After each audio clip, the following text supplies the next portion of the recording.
आपल्या मॅट्रिक्स मधला शेवटचा पार्ट आपण बघणार आहे ऍप्लिकेशन ऑफ मॅट्रिक्स म्हणजे solving simultaneous equations using matrix. आता आपण ही सायमल्टेनियस इक्वेशन बघितलेलं आहे डिटर्मिनंट्स मध्ये, ज्याला आपण क्रॅमर्स रूलनी सोडवतो. म्हणजे 10वीला पण तुम्हाला ते 2/2 च्या डिटर्मिनंट मध्ये झालेलं आहे. पण आता ही सायमल्टेनियस इक्वेशन आपल्याला मॅट्रिक्सचा वापर करून सोडवायची आहे. मग त्यासाठी जसं आपण पूर्वी मांडत होतो तसं ही 3 सायमल्टेनियस इक्वेशन्स, x च्या खाली x, y च्या खाली y, z च्या खाली z आणि उजव्या बाजूला आपण कॉन्स्टंट्स d1 d2 d3 अशी सायमल्टेनियस इक्वेशन्स लिहून घेतलेली आहेत. तर ही जी दिलेली इक्वेशन्स आहेत ती आपण मॅट्रिक्स फॉर्म मध्ये लिहू शकतो. आणि तो मॅट्रिक्स फॉर्म कसा दिला जातो? It is equal to ax equal to b, where this a जो आहे a is equal to, it is matrix of coefficients of x, y and z. हे दोन इक्वेशनला पण ऍप्लिकेबल आहे, एक्स वाय साठी आणि एक्स वाय झेड 3 इक्वेशन साठी applicable आहे. आपण मुद्दामून 3 इक्वेशनचं एक्झाम्पल घेतलेलं आहे. आता हा एक असा तयार होईल, काय सांगितलंय? It is coefficient matrix of coefficients of x Y Z. म्हणजे तो येईल a1 a2 a3 b1 b2 b3 आणि c1 c2 c3 असा हा झाला आपला a, this a matrix. Then this matrix X is a column matrix, and which is a matrix of unknowns. Unknowns म्हणजे कोण? ज्यांच्या किमती आपल्याला काढायच्या ते कोण कोण आहेत त्यामध्ये बघा, x, y आणि z. मग हा कॉलम मॅट्रिक्स आहे. So capital X is a column matrix x, y, z. And the last one is B. It is also a column matrix. And this B is matrix of constants. म्हणजे काय येईल? Constants कोण कोण आहेत बघा, d1 d2 आणि d3. म्हणजे हे आपल्याला ऍप्लिकेशन मॅट्रिक्स बघायच्या आधी पहिली स्टेप, दिलेली जी सायमल्टेनियस इक्वेशन्स आहेत ती आपल्याला मॅट्रिक्स फॉर्म मध्ये कन्वर्ट करता येत आहे. मग काय प्रोसेस आहे? साधी इक्वेशन्स व्यवस्थित लिहून घ्या. मग त्यानंतर ax equal to b is matrix form. त्यातला a म्हणजे कोण? Matrix of coefficients of x, y, z. a1 a2 a3 b1 b2 b3 c1 c2 c3. Then capital X is a matrix of unknowns which is small x, small y, small z, जे आपल्याला काढायचे आहे. आणि what is this b? It is matrix of constants d1 d2 आणि d3.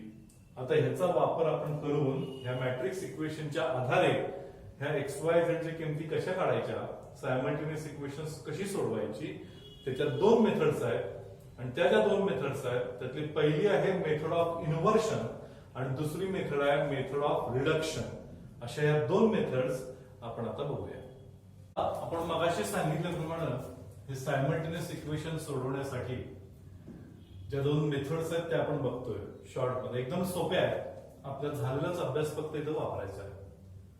तर we have matrix equation ax equal to b. त्यातला a म्हणजे कोण, x म्हणजे कोण, b म्हणजे काय आपण सगळं बघितलेलं आहे.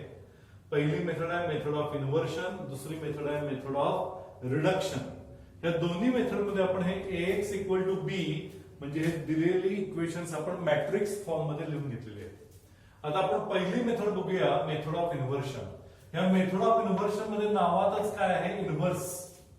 त्यामुळे ती पहिली स्टेप होते find inverse of A, that is कोण, ए इन्व्हर्स. मग कसं काढायचा ए इन्व्हर्स?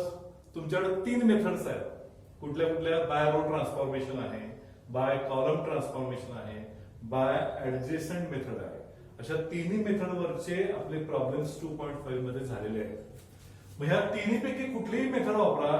सोपी मेथड कुठली? त्यातल्या ऍडजॉइंट मेथड सोपी आहे. मग त्या मेथडचा वापर करून पहिल्यांदा ए इन्व्हर्स काढून ठेवा. आता परत आपल्या प्रॉब्लेमकडे येऊया. आपण दिलेली equations ax equal to b या मॅट्रिक्स फॉर्म मध्ये लिहिलेली आहे. आता दोन्ही बाजूला आपण काय करूया, multiplying both sides by A inverse. दोन्ही बाजूला मी ए इनव्हर्स न गुणल्यावर काय येईल, A inverse into A into X equal to A inverse into B. आता हा ए इनव्हर्स इंटू ए म्हणजे काय असतंय, I unit matrix I into X equal to A inverse into B. आता हा ए इनव्हर्स इंटू बी काय बघा, ए तुमचा जर 3/3 चा असेल मगाच्या प्रमाणे दिलाय तसा, तर हा पण काय असणार 3/3 चा. हा बी काय बघा 3/1 चा आहे. मग यांचा गुणाकार आपण केला, फक्त काय करायचं आहे, ह्या मॅट्रिक्स ऑफ कॉन्स्टंटला ए इनव्हर्स काढल्यानंतर त्या ए इनव्हर्स न गुणायचं, एवढीच स्टेप. म्हणजे ए इनव्हर्स काढणे आपल्याला पूर्वी झालेलं आहे, त्याच्यात फक्त अजून एक स्टेप आपल्याला ही ऍड आहे. मग आता ए इनव्हर्स इंटू बी ह्यांचा गुणाकार काय बघा 3/1 चा एक मॅट्रिक्स येईल, आपण त्याला म्हणूया सी. मग हा काय आहे 3/1 चा, एक्स काय आहे 3/1 चा, आणि आय इंटू एक्स म्हणजे काय एक्सच, आणि हा काय झाला सी. हा तुमचा एक्स काय आहे एक्स वाय झेड. आणि समजा सी जो आहे तो बी तुमचा काय आहे D1 D2 D3 एक कॉलम मॅट्रिक्स आहे. आणि हे गुणाकार झाल्यानंतर आपण असं म्हणूया की A B C D E, हे E1 E2 E3 असा त्यांचा गुणाकार आहे. दोघांचा गुणाकार घेऊन हा कॉलम मॅट्रिक्स काय मानूया E1 E2 E3. मग इक्वॅलिटी ऑफ मॅट्रिसेस वरून एक्स इक्वल टू येणार E E1, y equal to येणार E2 आणि z इक्वल टू येणार E3. So this is a simple process. फक्त मला हा जो ए आहे तुमचा काय आहे matrix of coefficients of x and y, त्याचा इनव्हर्स काढा कुठल्याही मेथडनी, आणि त्या एकदा इनव्हर्स काढल्यानंतर त्या इनव्हर्सनं दोन्ही बाजूला गुणलेला आहे. इथे डाव्या बाजूला गुणल्यानंतर याचा गुणाकार आय येतो, आय इंटू एक्स एक्सच राहतं, आणि ह्या ए इनव्हर्सनं बी ला गुणल्यानंतर सी नावाचा एक कॉलम मॅट्रिक्स तयार झाला, आणि डायरेक्ट आपल्याला उत्तर मिळतात एक्स वाय झेडची. So this is first method की ज्यामध्ये मला इनव्हर्स काढायचा आहे कुठल्याही मेथडनी. आता दुसरी मेथड आपण महत्वाची बघूया which is non as method of reduction. मग आता मेथड ऑफ रिडक्शन मध्ये काय बघूया. आता इथं परत आपण हे इक्वेशन कशात मांडलंय मॅट्रिक्स फॉर्म मध्ये मांडलेला आहे. हा तुमचा 3/3 चा मॅट्रिक्स आहे, हा 3/1 चा अननोन चा मॅट्रिक्स, आणि हा कॉन्स्टंटचा मॅट्रिक्स. तर ही मेथड अशी सांगते की तुमचा हा ए जो आहे तो reduce A to upper triangular matrix. Upper triangular matrix म्हणजे काय की आपण एक प्रॉब्लेम पण झाला बघा 2.5 मध्ये बहुतेक तिसरा प्रॉब्लेम काहीतरी होता की दिलेल्या मॅट्रिक्सचं रो ट्रान्सफॉर्मेशन वापरून अपर ट्रायंग्युलर मॅट्रिक्स मध्ये रूपांतर करा. म्हणजे काय की हे जे 3 आहेत ह्या 3 इथे काय आलं पाहिजे 0, फक्त अपर ट्रायंगल मध्ये एलिमेंट्स पाहिजे. म्हणजे आता मला हे reduce A to upper triangular matrix करायचं असेल तर त्याला कुठले ट्रान्सफॉर्मेशन वापरायला पाहिजे. तुम्ही बदलणार कोणाला आहे ए ला. ए हा काय आहे प्री फॅक्टर आहे. मग तुम्हाला काय करावं लागेल ह्याला, आणि इकडे उजव्या साईडला रो ट्रान्सफॉर्मेशनच वापरायला पाहिजे. का तर हा प्री फॅक्टर आहे. मग रो ट्रान्सफॉर्मेशन वापरून तुमचे हे तिन्ही एलिमेंट्स काय आले पाहिजे 0 वर पाहिजे. आणि मग समजा की हे बदलून असं काय तुम्ही मानूया आपण की हा A1 B1 C1 आहे तसंच हे 0 B2 C2 नंतर हे 0 0 आणि हे C3 असं मानूया. हे बदललेलेच असं मानूया. आणि हा काय झाला आता अप्पर ट्रायंग्युलर मॅट्रिक्स मध्ये लोअर ट्रायंगल 0, हे एक्स वाय झेड आहे तसेच. आणि समजा हे D1 D2 D3 चे काय झाले समजा की असं मानूया की E1 E2 E3 झालं असं मानूया. हे आणि हे वेगळं आहे, दोन्ही एकत्र धरू नका. हे E1 E2 E3 वेगळे, हे E1 E2 E3 वेगळे. हे तुमचे रो ट्रान्सफॉर्मेशन दोन्हीकडे समायिक केल्यानंतर ते आलेले आहे. आता आपण नीट बघितलं आणि ह्यांचा गुणाकार केला, दोन मॅट्रिक्सचा गुणाकार, तर आपल्याला इक्वेशन असं मिळतंय की हे पहिलं इक्वेशन मिळतंय A1x plus B1y plus C1z equal to this E1. दुसरं इक्वेशन मिळतंय B2y plus C2z equal to E2. आणि तिसरं इक्वेशन मिळतंय आपल्याला की हे 0 0 हे 0 येणार आणि फक्त C3 into Z equal to E3. आता हे 3 इक्वेशन्स आहेत. ह्याच्यावरनं डायरेक्ट तुम्हाला Z ची किंमत मिळते. ती Z ची किंमत तुम्ही वरच्या इक्वेशन मध्ये पुट केली की Y ची किंमत मिळते. झेड ची वाय ची किंमत ह्या पहिल्या इक्वेशन मध्ये पुट केलं की तुम्हाला एक्स ची किंमत मिळते आणि अशा तऱ्हेने एक्स वाय झेड ची किंमत मिळते. मग इथं तुम्हाला पूर्ण इनव्हर्स काढत बसायला लागतोय. त्याच्याऐवजी तुम्ही फक्त हे 3 झिरो मिळवले की डायरेक्ट यांचा गुणाकार म्हणजे हा, ह्या दोघांचा वाय झेड शी गुणाकार म्हणजे हे आलेला मॅट्रिक्स नंतरचा. या पद्धतीने आपल्याला ही मेथड ऑफ रिडक्शन वापरायची. आपण दोन इक्वेशनचा एक प्रॉब्लेम ट्राय करूया, बघूया इथं, आणि मग 2.6 तुम्ही सोडवायला सुरुवात करा. 2.6 मधला पहिला प्रॉब्लेम आपण बघणार आहे आणि दोन्ही मेथडने सोडवूया. त्यात कसंही सांगितलं असेल. मग पहिल्यांदा ही इक्वेशन्स मांडून घेतली. x + 2y = 2, 2x + 3y = 3. आपण सांगितल्याप्रमाणे ही दिलेली इक्वेशन्स आपण मॅट्रिक्स फॉर्म मध्ये मांडतोय. a म्हणजे काय, यांचे कोएफिशियंट्स 1 2 2 3. x म्हणजे काय, अननोन्स x y, आणि b म्हणजे काय, हे कोएफिशियंट्स. या पद्धतीने आपण हे सगळं करून घेतलेलं आहे. आता पहिल्यांदा आपण मेथड ऑफ इन्व्हर्शन बघूया. मग मेथड ऑफ इन्व्हर्शन मध्ये आपण काय सांगितलेलं आहे की ह्या दिलेल्या मॅट्रिक्सचं पहिल्यांदा आपल्याला इन्व्हर्स काढायला लागेल आणि मग ही मेथड परत इथं आपण बघूया. तर हा जो पहिला a जो दिलेला आहे 1 2 आणि 2 3, आता याचा इन्व्हर्स आपण काढून घेऊया कोफॅक्टर्स मेथडनं. मग आता त्याच्यासाठी आपली पहिली स्टेप आहे की we have to find determinant value of a. आणि ह्या डिटर्मिनंट व्हॅल्यूची काय आहे ते बघा, 1 2 2 3. आणि डिटर्मिनंट व्हॅल्यू मिळेल आपल्याला 3 - 4 = -1. So inverse is possible, non singular matrix आहे. मग नंतर आपल्याला काय करावं लागेल, को फॅक्टर्स काढावं लागेल. सी आय तिचा फॉर्म्युला काय, -1⁻I + j × MIJ. त्याप्रमाणे आपण C11 काढूया. C11 म्हणजे ह्याचा को फॅक्टर, -1⁻1 + 1 म्हणजे 2, आणि ह्या 1 चा मायनर म्हणजे कोण येणार येतं 3. -1 चा स्क्वेअर म्हणजे +1, म्हणजे उत्तर काय आलं +3. तसंच हा दुसरा एलिमेंट C21 -1⁻2 2 + 1 3 -1⁻3 झाले. आणि आता ह्याचा मायनर कोण, अपोजिट एलिमेंट म्हणजे 2. -1 चा क्यूब म्हणजे मायनस चिन्ह आलं आणि -2. तसंच पुढचा हा एलिमेंट तो कोण आहे, C12 परत -1⁻2 1 + 2 3, आणि ह्याचा मायनर म्हणजे कोण, हा 2. Again that will be -2. परत C22, C22 काय, -1⁻4 × ह्याचा मायनर म्हणजे कोण 1, म्हणजे काय आले +1. आता को फॅक्टर मॅट्रिक्स काय आहे, को फॅक्टर मॅट्रिक्स इक्वल टू हे 3 - 2 आणि -2 1. त्याच्यावर ऍडजॉइंट काढूया.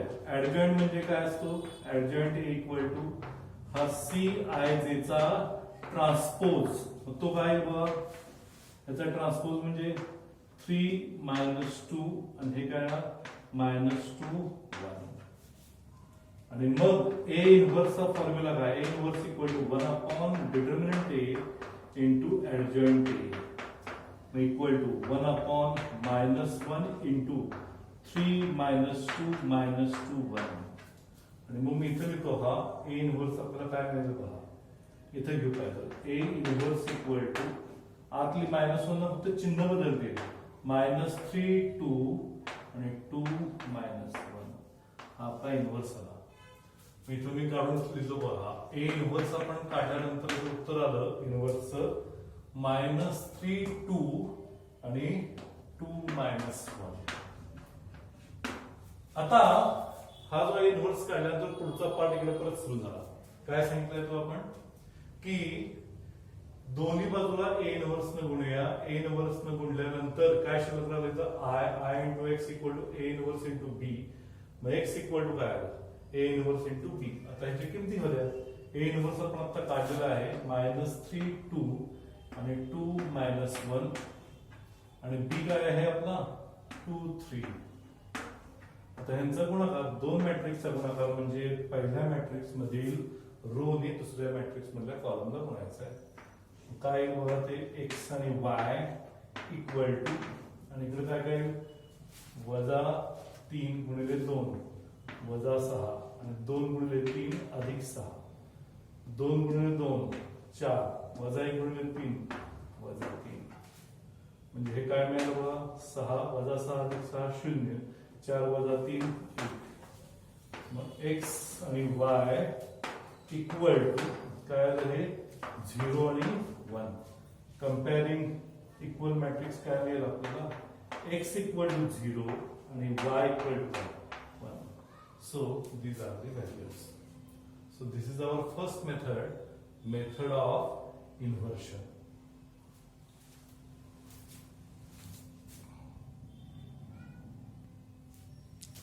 आता हाच प्रॉब्लेम आपण इथं मेथड ऑफ रिडक्शन न मांडलेला आहे की हे आपण इक्वेशन मॅट्रिक्स इक्वेशन मांडलेलं आहे हा ए आहे हा एक्स आहे आणि हा बी आहे. मेथड ऑफ रिडक्शन काय सांगते की तुम्हाला ह्या ए चं रूपांतर convert this A in upper triangular matrix म्हणजे हा डायग्राम काढल्यानंतर फक्त इथे एलिमेंट पाहिजे आणि हा काय असला पाहिजे 0 आणि कशाने करायचं आहे बाय रो ट्रान्सफॉर्मेशन. मग आपल्याला एका स्टेप मध्येच होणार आहे फक्त हा एलिमेंट 0 करायचा आहे बाकी काही काम नाहीये. 3/3 असेल तर मात्र आपल्याला 3 एलिमेंट 0 करावे लागतात इथं फक्त हा एकच एलिमेंट 0 करायचा आहे. मग डायरेक्ट करता येईल का बघा रो ट्रान्सफॉर्मेशन न ह्याची दुप्पटातनं वजा केले की तो 2 0 येणार आहे. मग R2 changes to R2 minus 2 times R1 ही झाली आपली स्टेप. ते अप्लाय करूया काय येईल मग ते हे 1 2 आहे तसंच 1 ची दुप्पट 2 2 वजा 2 0 2 ची दुप्पट 4 3 वजा 4 वजा 1 या x y ला आपण धक्का लावत नाही आणि जी ट्रान्सफॉर्मेशन तुम्ही इकडे केलेलं आहे तेच तिकडे करा उजव्या साईडला 2 आहे तसेच आता R2 बदलणार 2 ची दुप्पट 4 3 वजा 4 म्हणजे किती आले वजा 1 आणि मग आपण ह्यांचा गुणाकार केल्यानंतर आपल्याला काय मिळेल हा गुणाकार केल्यानंतर दोन इक्वेशन मिळतील 1 into x अधिक 2 into y 2y equal to this 2 हे पहिले इक्वेशन. त्यानंतर दुसरं इक्वेशन 0 गुणिले x 0x वजा 1 गुणिले y वजा y इक्वल टू वजा 1 हे दुसरं इक्वेशन आणि ते सोडवायचं आहे. ह्याच्यावर डायरेक्ट मिळेल दुसऱ्या इक्वेशन वरनं फ्रॉम 2 आपल्याला काय मिळेल दोन्ही बाजूला y इक्वल टू 1 ते मायनस मायनस प्लस झाले. ही किंमत फक्त दुसऱ्या पहिल्या इक्वेशन मध्ये बघूया पुट इन इक्वेशन 1 काय होईल x अधिक 2 कंसात a बरोबर 2 म्हणजे x अधिक 2 बरोबर 2 म्हणजे x बरोबर काय आलं 2 वजा 2 तिकडे गेल्यावर 0 म्हणजे ह्या वापर करून पण आपले x सूत्र काय आलं x इक्वल टू 0 आणि y equal to 1. So these are two simple methods जे आपल्याला सगळं झालेलं आहे तेच आपण थोडं थोडं वापरतोय आणि त्याचा वापर करून आपल्याला हे सायमल्टेनियस इक्वेशन्स सोडवता येतात. It is known as application of matrix. ही झाली इन्व्हर्सन मेथड आणि ही झाली मेथड ऑफ रिडक्शन. याप्रमाणे आता पुढचे प्रॉब्लेम सोडवायला मी जे प्रॉब्लेम्स अडतील त्याचे टेबल किंवा पेपर व्हिडिओ करून तुम्हाला मी पाठवत जाईल. पॉज करून तुम्ही हे प्रॉब्लेम व्यवस्थित लिहून घेऊ शकता.